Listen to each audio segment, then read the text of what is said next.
Arts et Manières. Aujourd'hui, nous sommes à SUDOM, École supérieure des arts et médias, où se déroule un grand concours artistique. Ce concours met en compétition les étudiants de la section Arts appliqués et la 3D.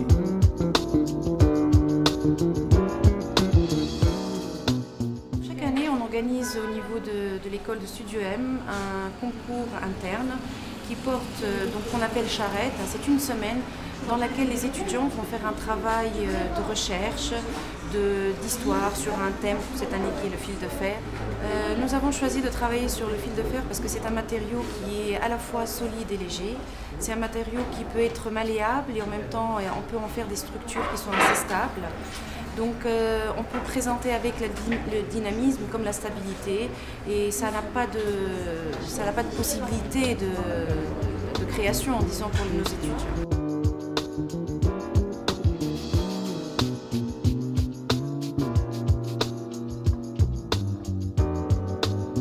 Après l'atelier de dessin, direction la 3D, où se trouve Monsieur Zouer, encadrant des 3Distes.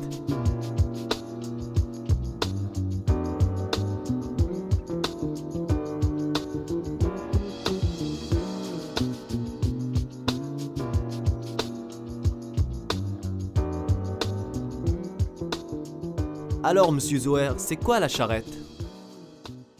La charrette, c'est un terme qui a été inventé par des étudiants de l'école d'archi de Paris au 19e siècle, qui veut dire, c'est-à-dire, il y a aussi le verbe charretter, c'est en fait de travailler sur un projet avec une date limite, ça peut être des nuits blanches, etc. Donc le but tout simplement c'est de réaliser un projet défini dans un laps de temps défini, sans le dépasser, de se surpasser même s'il y a besoin. On organise la charrette, normalement c'est pour essayer de mettre dans le bain nos étudiants, dans les sections d'art en général, dans ce qui vont dans l'esprit d'une charrette qu'ils peuvent retrouver dans une entreprise après. Et voilà, donc c'est aussi, il y a des buts pédagogiques pour développer leur créativité, leur sens de travail de groupe, de leur apprendre à s'organiser d'une certaine façon. Et nous, on est derrière pour les encadrer, pour les encourager, et pour qu'ils puissent faire le maximum, d'utiliser le maximum de leurs connaissances, etc. Ce concours est une grande opportunité pour les étudiants afin de montrer leur savoir-faire et prouver qu'ils peuvent être créatifs tout en respectant les règles fixées par le jury.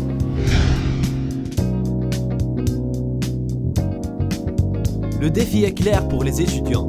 Ils doivent réaliser un projet artistique en s'inspirant du fil de fer.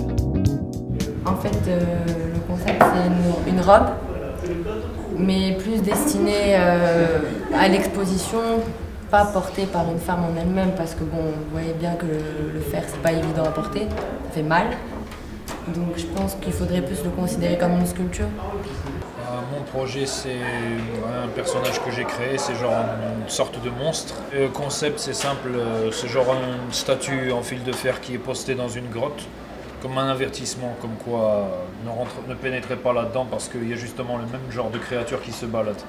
Donc genre en effet, si on voit une sculpture comme ça qui est en face, on ne va pas penser à deux fois à s'enfuir. Mon projet, c'est une sculpture inspirée du mythe de Sisyphe. C'est un mythe grec et c'est une sculpture illustrant Sisyphe en train de pousser une pierre tout au long d'une montagne parce qu'il a été condamné par les dieux à le faire. Je trouve que le thème de cette année est bien plus compliqué et bien plus imaginatif par rapport à l'année dernière. On avait le thème de l'œuf, donc c'était plutôt simple à imaginer une forme ovale. Mais là, avec le fil de fer, on a beaucoup de possibilités, donc on laisse s'épanouir notre imagination.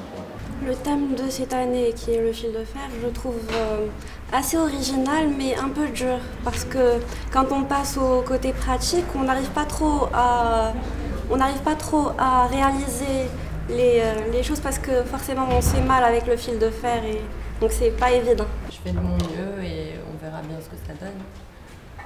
Travailler le fil de fer, c'est pas évident. Maintenant, on a les choses entre nos mains, donc voilà. De mon point de vue, chaque juré a son opinion, sa façon de voir les choses. Il peut y en avoir quelques-uns qui n'aimeraient pas les monstres comme d'autres. L'année dernière, les membres du jury m'ont donné le deuxième prix pour... c'était un peu une bande dessinée sur le thème de l'œuf et tout, donc ils ont aimé surtout le côté artistique, dessin et tout. Donc là, j'ai laissé de côté. Mais en même temps, je vais faire un autre petit truc artistique, genre une petite animation, dessin animé pour accompagner le monstre, comme quoi une petite histoire. Après finalisation des projets, les étudiants passent devant les membres du jury qui vont par la suite récompenser les 3 meilleurs.